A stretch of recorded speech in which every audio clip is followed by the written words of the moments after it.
Hey, what's going on, guys? This is Miasin. Today we're actually going to be discussing the insane impact that cards like DNA Surgery and Zombie World would have in the meta, how it can actually hurt your opponent's deck and help you, actually, depending on what kind of deck you're playing. I'm going to be discussing which kind of decks would lose to the card, and also which kind of cards specifically in the decks would lose to Zombie World and DNA Surgery. So before you start, friendly reminder to like and subscribe. It motivates me so much to keep making videos like these. You have no idea, and let's jump right into it. Alright, so for starters, both of the cards that I just listed have something in common, and that is the fact that it transforms the type of monsters on the field. Now, both of them also have additional effects that can kind of be niche and bonus depending on what kind of decks you're playing against. For example, DNA Surgery allowing you to transform your monsters, all the monsters on the field, into machines would actually benefit something like Cyber Dragon a lot because you could actually mass contact fuse for Chimera Tech Fortress Dragon, whereas Zombie World, you don't actually choose the type that you want to go into. It's always going to be zombie, but it also has two extra bonus effects. So first of all, it actually covers the graveyard as well, whereas DNA Surgery is only on the field.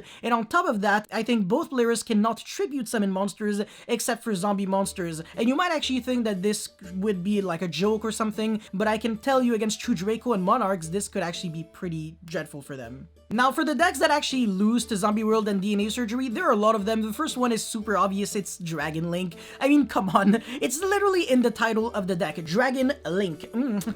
I wonder why this deck actually loses to Zombie World. But yeah, there are so many cards that would actually lose to the card, like I said, but I'm going to cover them later on. The second one would be Dinosaur, the deck that actually, one of the decks that loses the hardest to Zombie World. Again, doesn't really lose to DNA Surgery as much though, because a lot of graveyard effects are going on, and a lot of relevant graveyard types are actually going to be relevant, for example, Conductor Tyranno, but again, I'm going to go more in depth on that later on. Now, the third deck that actually loses really hard to these floodgates quote unquote, by the way, would actually be Cyrus decks in general. So Adignister, Salamangreat, Code Talker, they all kind of have the same flaw of always requiring like Cyrus monsters for the link summon of your good, powerful link monsters. So a lot of options are just no longer available, as well as extenders, by the way, would actually say like target a Cyrus monster in your graveyard, special summon it back, stuff like that. So that actually is going to hurt you a lot. And also Infernoble, shockingly enough, does lose to Zombie World much more than you think because they cannot go into Isolde efficiently. Aurora Dawn is another one of the cards that you cannot go into since you need 2+ machine monsters, so all they're left with literally is Needle Fiber, and a lot of extenders in the hand. If I recall correctly, you have to be summoned while you control like a Fire Warrior monster or something. Obviously, you're never going to control a Fire Warrior since they're all going to be Fire Zombie or Fire Machine, so that's really rough. Now, one of the other really relevant meta decks that would actually lose really hard again to Zombie World, especially Zombie World, not really DNA Surgery this time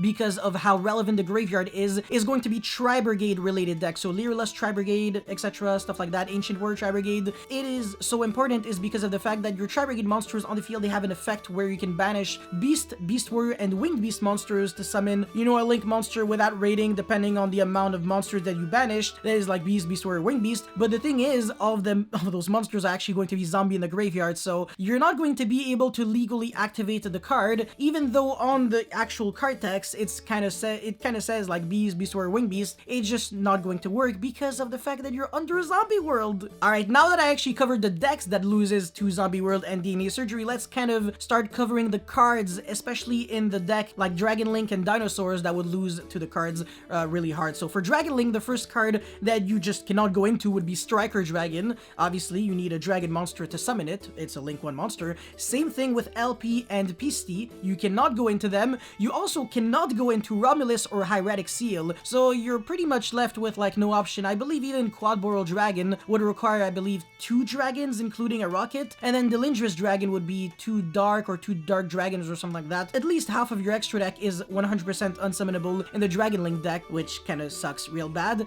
And then you also cannot go for Red Eyes Darkness Metal Dragon. You cannot special summon it from your hand by banishing a dragon from your field, because obviously you won't be controlling any, even if you kind of control some because they become zombie, and you cannot revive back anything from your graveyard, which is really rough. So even if you manage to summon it, you can kind of already see that sometimes Zombie World is like a 2-for-1 package deal against certain cards, because not only can they not really be summoned, but also they cannot really use their other effects. And Noctovision Dragon is another one of those cards that literally just will never be able to be special summoned, so it's kind of going to be like a level 7 brick in your hand that you just can't do anything with. Another card, well, just a lot of other cards that are also going to be bricks are World Legacy Guard Dragon, since obviously you have to recycle back or special summon a dragon from your graveyard, as well as Omni Dragon Brotor, since there's not going to be like no dragons that you can target to search for something powerful like a Levianeer, which in reality would have been the out to Zombie World, but obviously you can't really go into it since it is unsearchable, literally. Now against dinosaurs, this card is just as devastating, if not even more, because on top of not having as many options, this time the deck is just going to be super fragile. Like, you can't even use the graveyard effect of Miscellaneousaurus to summon anything from your deck, since again you need to banish dinosaurs monsters from your graveyard, and you also cannot protect any of your dinosaurs with Miscellaneousaurus.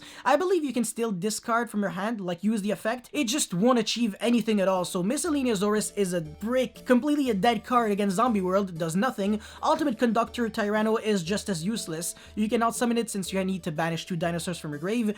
Double Evolution Pill is actually funny because you can use it, but just in the dumbest way ever. You have to banish 2 cards from your hand. Well, you can technically banish a card from your graveyard. That would be the zombie, like the non-dinosaur if I recall correctly, so that's fine, but you do need to banish a dinosaur from the hand, so that's going to not be really fine this time.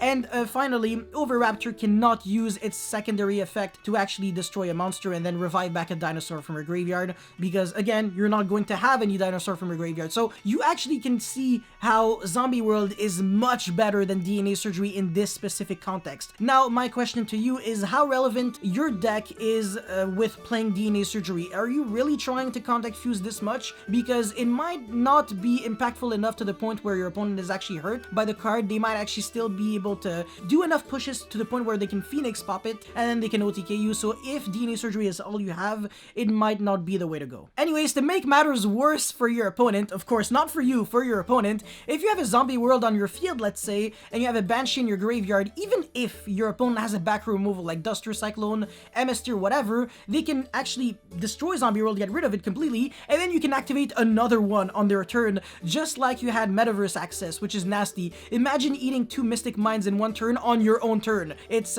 pretty devastating, and of course, it's relatively easy to have access to Banshee. Not only can Unizombie, like Gozuki and stuff like that can all foolish it, on top of that, if you actually saw my Virtual World video today, you might have realized that in my deck profile I talked about a combo where Beatrice could actually not only send Floodgate monsters such as Fossil Dyna and Spell Canceller, but also during the opponent's turn, Beatrice would actually have even more value, since you could actually send something like a Banshee into Zombie World to actually prevent your opponent from doing anything. So if you actually hard draw one of your 2 copies of Zombie World, you can activate it, your opponent will literally not be able to do anything because whatever, they destroy Zombie World, and then you go Beatrice, sand Banshee, and then activate the other one, and it's Merry Christmas for you, of course, not for your opponent. In conclusion, do I believe that Zombie World and DNA Surgery are fantastic cards? Absolutely, I think they are incredibly good, and they should honestly start seeing more inclusion in people's side deck. I don't really see why people are always kind of obsessed with playing the exact same Floodgates. Summon Limit, there can only be one, etc. Like, sure, they're really good, but to a certain extent, you can kind of almost argue that Zombie World has the potential to be even better than there can only be one and Summon Limit, because, first of all, it doesn't actually lose to Red Reboot, which could kind of be relevant. It doesn't lose to Denko Sekka, regardless of how you want to use your cards. Obviously, if you flip your Floodgates on standby or draw phase, you're smart, but a lot of people don't actually do that. You should actually start flipping your Floodgates ASAP. I do believe that they are fantastic cards. They're also not really expensive, so if you want to get your hands on these cards before they become broken, right now is definitely the moment to do so. So that's all I had to say for this video. I really hope you guys were able to learn a thing or two, and most importantly, Jesus, enjoy this video. So that's all I had to say. Thank you so much for watching. Don't forget to like and subscribe, because it motivates me a lot to keep making videos like these, and that's pretty much it. Thank you for watching. I'll see you next time. Peace.